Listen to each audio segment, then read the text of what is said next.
One day last summer, my friend Rahim Khan had called from Pakistan. He had asked me to come see him. Standing in the kitchen with the receiver to my ear, I knew it wasn't just Rahim Khan on the line. It was the past of my unatoned sins.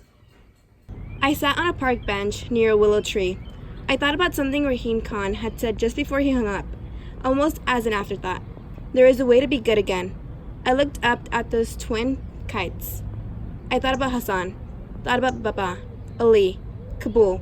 I thought about the life I had lived until the winter of 1975 came along and changed everything, and made me what I am today. In the middle of my room the next morning, I ripped open box after box of presents. I don't know why I even bothered, since I just gave them a joyless glance and pitched them to the corner of the room. The pile was growing there: a Polaroid camera, a transistor radio, an elaborate electric train set, and several sealed envelopes containing cash. I knew I'd never spend the money or listen to the radio, and the electric train would never trundle down its tracks in my room. I didn't want any of it. It was all blood money. Baba would have never thrown me a party like that if I hadn't won the tournament. Baba gave me 2 presents. One was sure to become the envy of every other kid in the neighborhood, a brand new Schwinn Stingray, the king of all bicycles. Only a handful of kids in all of Kabul owned this new Stingray, and now I was one of them. It had high-rise handlebars with black rubber grips and its famous banana seat. The spokes were gold-colored and the steel frame body red like a candy apple, or blood.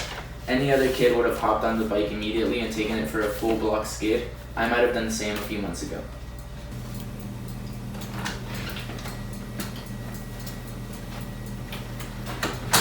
Do you like it? Thank you. We could go for a ride. Maybe later. I'm a little tired. Sure. Baba, Yes? thanks for the fireworks. Get some rest. The other present Baba gave me, and he didn't wait around for me to open this one, was a wristwatch. It had a blue face with gold hands in the shape of lightning bolts. I didn't even try it on. I just tossed it in the pile of toys in the corner. The only gift I did not toss on that mound was Rahim Khan's leather-bound notebook. That was the only one that didn't feel like blood to me.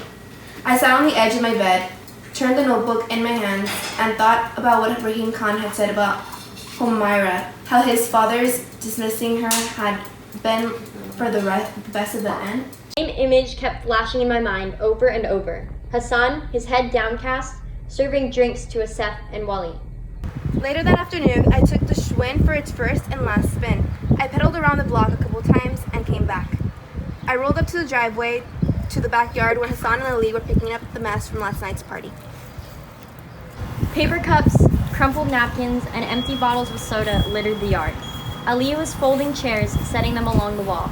He saw me and waved. Salam, Ali.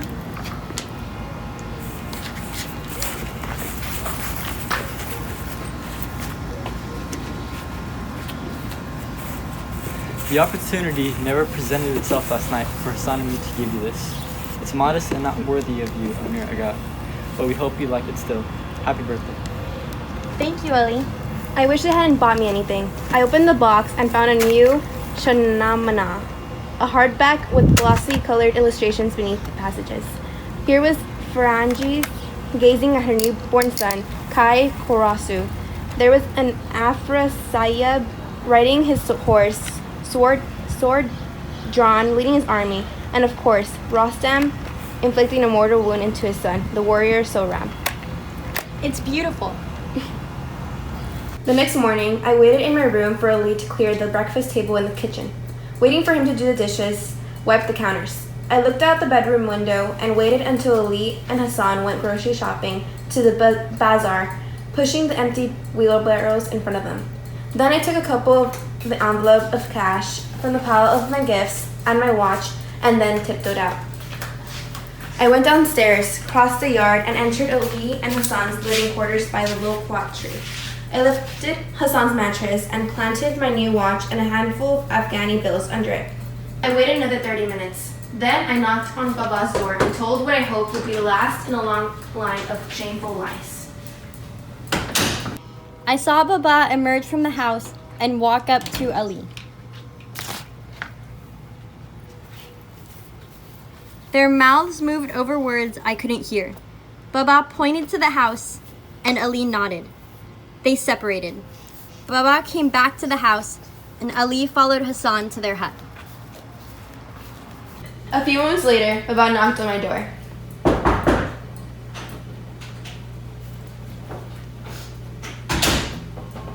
Come to my office. We're all going to sit down and settle this thing.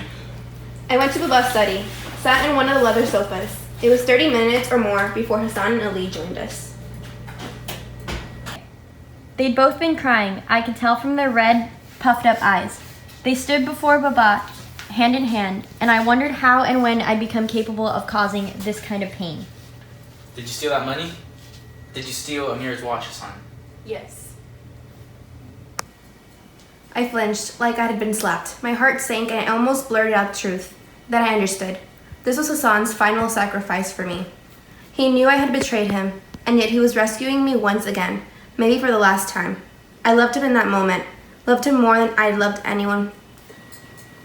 I forgive you. Forgive? But theft was the one unforgivable sin, the common denominator of all sins. If Baba could forgive that, then why couldn't he forgive me for not being the son he'd always wanted? I don't care about the money or the watch. I don't understand why you're doing this. What do you mean impossible? I'm sorry, I gotta tell you. Our bags are already packed. We've made our decision. Haven't I provided well for you? Haven't I been good to you and Hassan? You're the brother I never had, Ali. You know that. Please don't do this. Don't make this even more difficult than it already is, I gotta say. That was when I understood the depth of the pain I had caused, the blackness of the grief I had brought onto everyone. Will you drive us to the bus station? I forbid you to do this. Do you hear me? I forbid you. Respectfully, you can't forbid me to do anything, I gotta say. We don't work for you no more. Where will you go? Hazarajat. To your cousin? Yes. Will you take us to the bus station? Through the blurry, rain-soaked window of my bedroom, I watched Ali haul the lone suitcase carrying all of their belongings to Baba's car, idling outside the gates. I was sorry, but I didn't cry, and I didn't chase the car.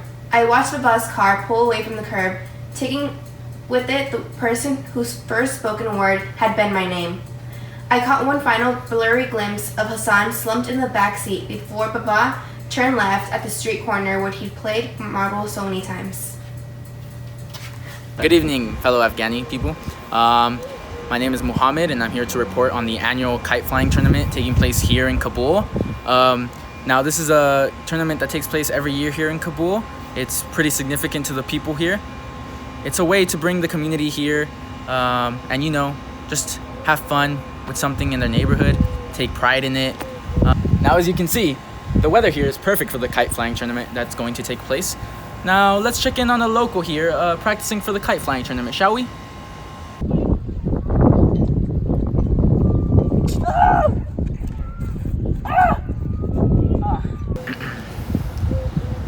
Now, previously today, I was reporting on the kite flying tournament that was going to take place. But now it's time to take on a more serious matter. After this kite flying tournament took place, an alleged rape took place. And here I am at the scene of the crime.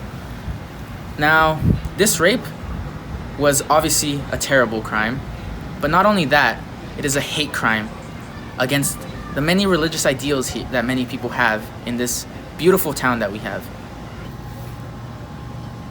Now, I have just received word about the perpetrator of this crime. This man, child I should say, is known here locally as a town bully. His description is that of any other child, dark hair, but he is most known for his use of brass knuckles. And if you receive word about the whereabouts of this man, child, forgive me, please inform the Daily Kabul or any other person, please. Good afternoon, Afghanistan. I am Jah from the Daily Kabul, reporting here live at the border between Afghanistan and Pakistan. We've just heard reports that because of the Taliban control, Hazaras are fleeing the country in masses through any means necessary to try and seek sanctuary in nearby Pakistan. They are going through trucks, through trains, through caravans, any means necessary to try and just save themselves from the torture of the Taliban. Good evening, Afghanistan. I'm Hussein from the Daily Kabul, and I'm here with a good Samaritan member of the community. He has provided countless donations and charity work, such as starting the orphanage and supporting it through all its life here with Baba. So now, Baba, Yes. the question has come to us many times from people of Kabul. We have been asked this so many times, and we feel we might as well just ask you personally. The people want to know, why have you brought in 2 Hazaras into your home and have cared for them? I mean, they've always been a big part of my life. Ali has been like the brother I never had. But I'd rather not really get into this subject, if you mind. Understandable. So now, apart from that subject, let's talk about your son Amir. Mm-hmm. So now, we've here at the Daily Kabul have heard that you actually have a son, Amir. Please describe him to us.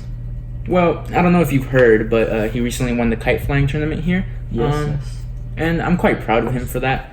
To be honest, that's the first time he's actually made me proud. But to describe him, I describe him, well, he likes literature, and that I find that quite odd, to be honest. Yes, very weird. I'd rather him be more into sports, you know? Yes, sports. Be like a brawn instead of a brain, you know? Especially soccer. I mean, he doesn't even like soccer. Like, what kind of child is that, you know? Oh, who doesn't like soccer? And for once in his life, I just wish he could stand up to himself. You know, like that one kid, Hassan. Hassan. Yeah, no comment. Oh, do tell. No comment.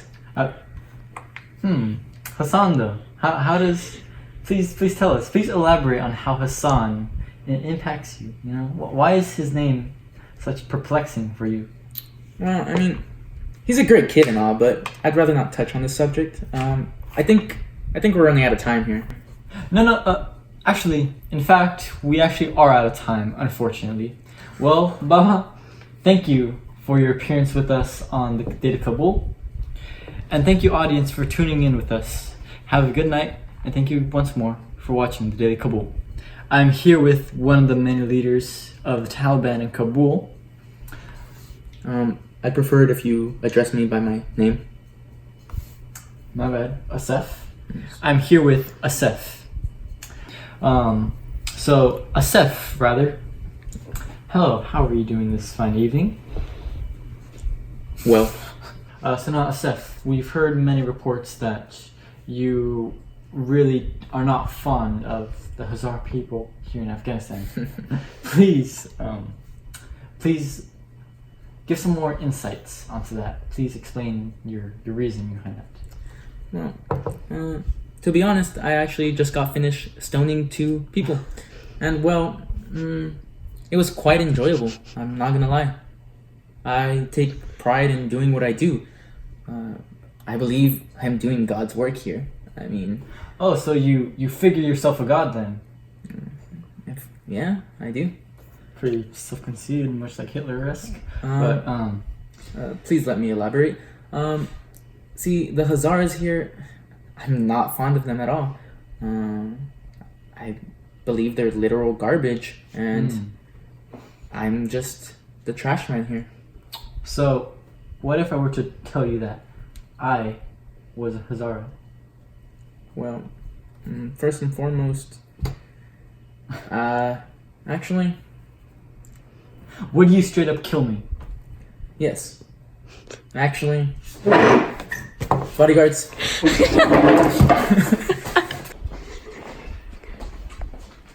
I don't think this is gonna go into the thing, but, you know... Why'd you walk away? Let's get over here, buddy. Sickness. Alright. Say your last words, buddy. No, you don't get last words.